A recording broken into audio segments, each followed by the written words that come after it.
If someone asked you what was Apple's first mobile phone, 99% of the world would immediately recall January 9th, 2007, the day Steve Jobs stood on the Macworld stage, held up the original iPhone, and declared he was reshaping human history. A perfect, revolutionary device with no physical keyboard and unbelievable fluidity. But the history we know is not the whole truth.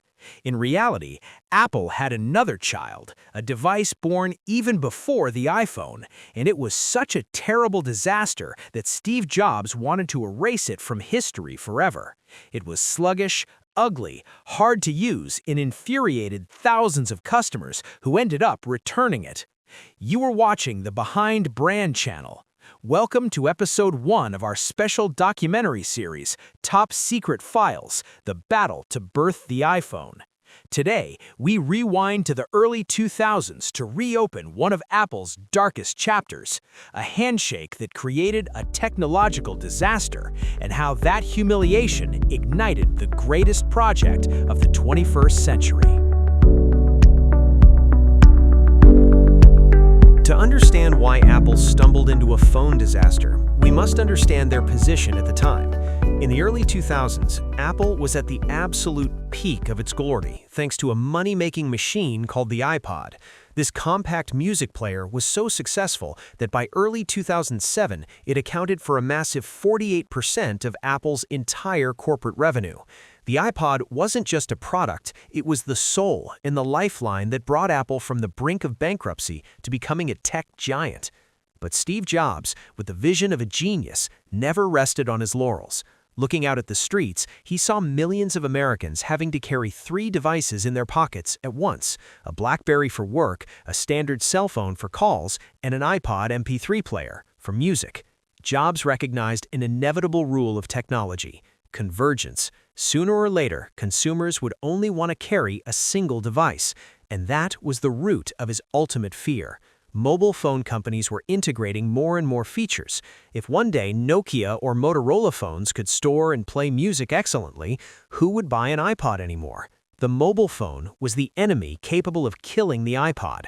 To defend themselves and protect their 48% revenue lifeline, Apple was forced to step into a battlefield where they had absolutely no experience: the wireless telecom world. But the question was, how does a computer company make a phone?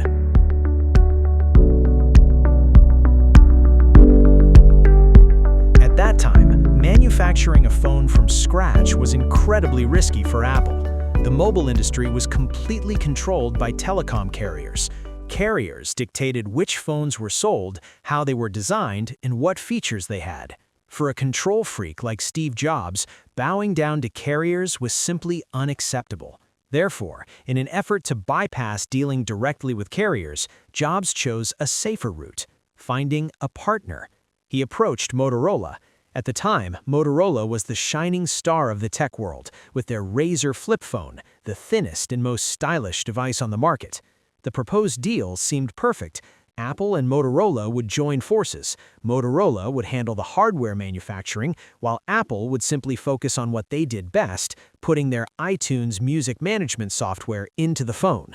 Steve Jobs' strategy was highly pragmatic. He viewed this phone as a Trojan horse. By letting users try the iTunes software on a Motorola phone, they would love the experience and ultimately be convinced to go out and buy a real Apple iPod. On September 7, 2005, this partnership officially bore fruit. The world's first phone with built-in iTunes was launched, named Motorola ROKR E1. The entire tech world held its breath, expecting a blockbuster combining Motorola's style and Apple's magic. However, the greater the expectation, the more painful the disaster.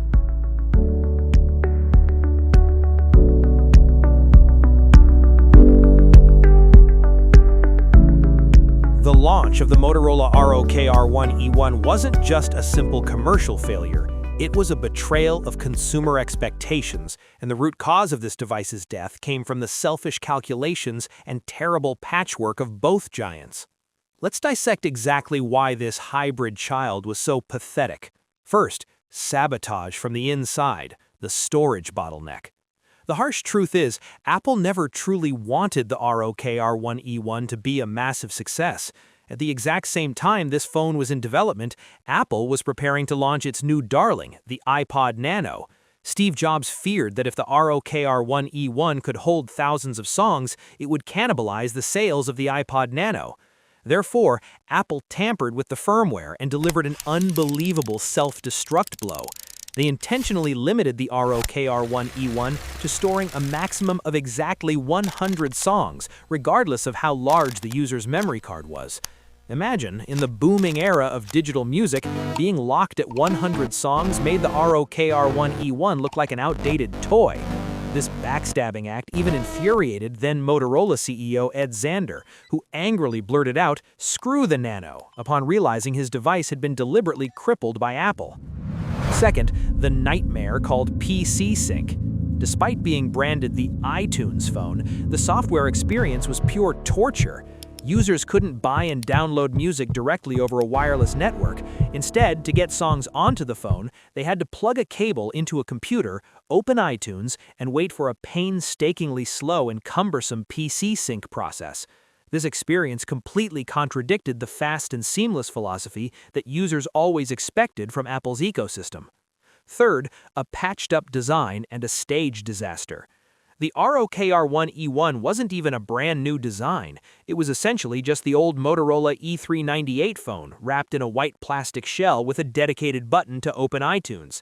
The forced marriage between Motorola's hardware and Apple's software created a disjointed interface that was incredibly difficult to navigate.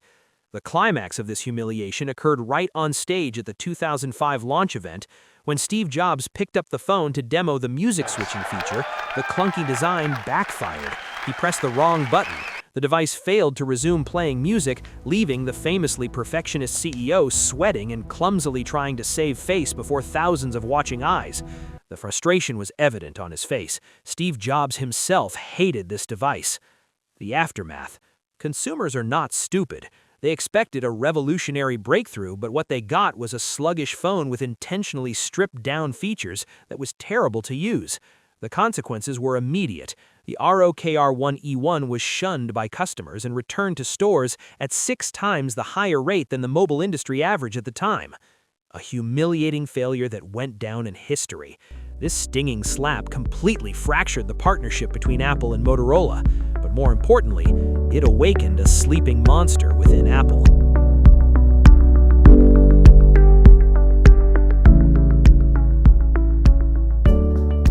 The embarrassing failure of the Motorola ROKR E1 dealt a heavy blow to Steve Jobs' proud ego.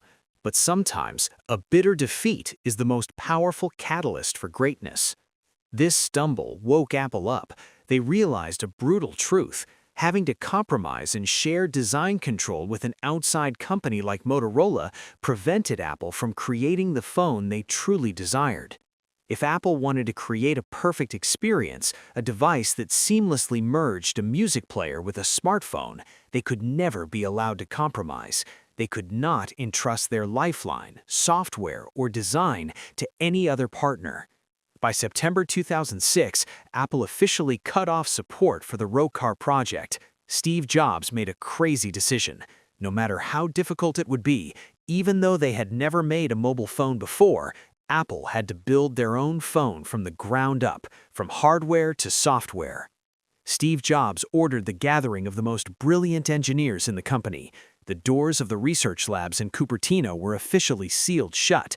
A top-secret campaign was launched, locking the greatest minds of Silicon Valley into a seemingly impossible mission.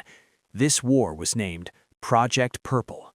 But where would Apple start when they had absolutely no experience in telecommunications? And how did this top-secret project spark a bloody civil war that divided and tore apart Apple from the inside? Join us for Episode 2, The Brutal Civil War, Project Purple Decides Apple's Future, on the Behind Brand channel. If you found this video interesting, don't forget to hit the subscribe button and turn on the notification bell so you won't miss the next hidden chapters of history. See you guys again very soon in the next video. Cheers, guys. Have a good one.